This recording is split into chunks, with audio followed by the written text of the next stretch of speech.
Hello, here are 3 clues about me. I'm named after an animal. I love learning about other countries and their languages.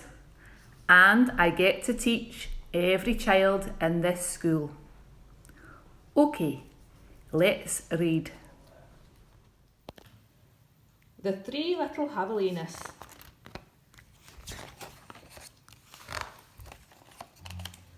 Once upon a time, out where in the desert there were 3 little javelinas. Javelinas are wild, hairy, southwestern cousins of pigs. Their heads were hairy, their backs were hairy, and their bony legs, all the way down to their hard little hoofs, were very hairy. But their snouts were soft and pink. One day, the 3 little javelinas trotted away to seek their fortunes. In this hot, dry land, the sky was almost always blue. Steep purple mountains looked down on the desert where the cactus forest grew. Soon the little javelinas came to a spot where the path divided and each one went a different way. The first little javelina wandered lazily along. He didn't see a dust storm whirling across the desert until it caught him. The whirlwind blew away and left the first little javelina sitting in a heap of tumbleweeds. Brushing himself off, he said, "I'll build a house with them." And in no time at all, he did. Then along came a coyote. He ran through the desert so quickly and so quietly that he was almost invisible. In fact, this was only one of Coyote's many magical tricks. He laughed when he saw the tumbleweed house and smelled the javelina inside. A tender, juicy piggy, he thought. Coyote was tired of eating mice and rabbits. He called out sweetly, little pig, let me come in." "Not by the hair of my chinny chin chin," shouted the first javelina, who had a lot of hair on his chinny chin chin. "Then I'll huff and I'll puff and I'll blow your house in," said Coyote. And he huffed and he puffed and he blew the little tumbleweed house away. But in all the hullabaloo, the first little javelina escaped and went looking for his brother and sister. Coyote, who was very sneaky, tiptoed along behind. The second little javelina walked for miles among giant cactus plants called saguaros. They held their ripe red fruit high in the sky, but they made almost no shade and the little javelina grew hot. Then he came upon a Native American woman who was gathering sticks from inside a dried up cactus. She planned to use these long sticks, called saguaro ribs, to knock down the sweet cactus fruit.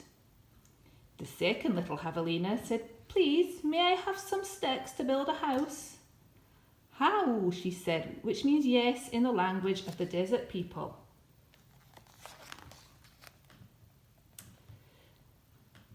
When he was finished building his house, he lay down in the shade. Then his brother arrived, panting from the heat, and the second little javelina moved over and made a place for him. Pretty soon, Coyote found the saguaro rib house. He used his magic to make his voice sound just like another javelina's. Little pig, let me come in," he called. But the javelinas were suspicious. The second one cried, "No, not by the hair of my chinny chin chin." "Bah," thought Coyote, "I am not going to eat your hair." Then Coyote smiled, showing all his sharp teeth. "I'll huff and I'll puff and I'll blow your house in." So he huffed and he puffed and all the saguaro ribs came tumbling down. But the 2 little javelinas escaped into the desert. Still not discouraged, Coyote followed. Sometimes his magic did fail, but then he usually came up with another trick.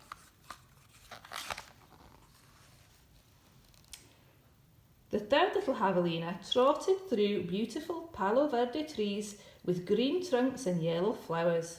She saw a snake sliding by, smooth as oil. A hawk floated round and round above her.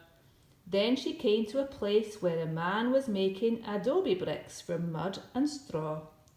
The bricks lay on the ground, baking in the hot sun. The third little javelina thought for a moment and said, "May I please have a few adobes to build a house?" "Sí," answered the man, which means yes in Spanish, the brickmaker's language. So the third javelina built herself a solid little adobe house, cool in summer and warm in winter. When her brothers found her, she welcomed them in and locked the door behind them. Coyote followed their trail. Little pig, let me come in," he called. The three little javelinas looked out the window. This time Coyote pretended to be very old and weak, with no teeth and a sore paw. But they were not fooled. "No, not by the hair of my chinny chin chin," called back the third little javelina. "Then I'll huff and I'll puff and I'll blow your house in," said Coyote. He grinned, thinking of the wild pig dinner to come. "Just try it," shouted the third little javelina. So Coyote huffed and puffed, but the adobe bricks did not budge. Again Coyote tried. "I'll huff and I'll puff and I'll blow your house in." The three little javelinas covered their hairy ears, but nothing happened. The javelinas peered out the window. The tip of Coyote's raggedy tail whisked right past their noses. He was climbing upon the tin roof. Next, Coyote used his magic to make himself very skinny. "The stovepipe," gasped the third little javelina. Quickly, she lighted a fire inside her wood stove. "What a feast it will be," Coyote said to himself. He squeezed into the stovepipe. "I think I'll eat them with red-hot chili sauce." Whoosh! Sizzle! Then the three little javelinas heard an amazing noise. It was not a bark. It was not a cackle. It was not a howl. It was not a scream. It was all of those sounds together. Yip, yap, yip, yow! Away ran a puff of smoke, shaped like a coyote. The three little javelinas lived happily ever after in the adobe house. And if you ever hear Coyote's voice way out in the desert at night, well, you know what he's remembering.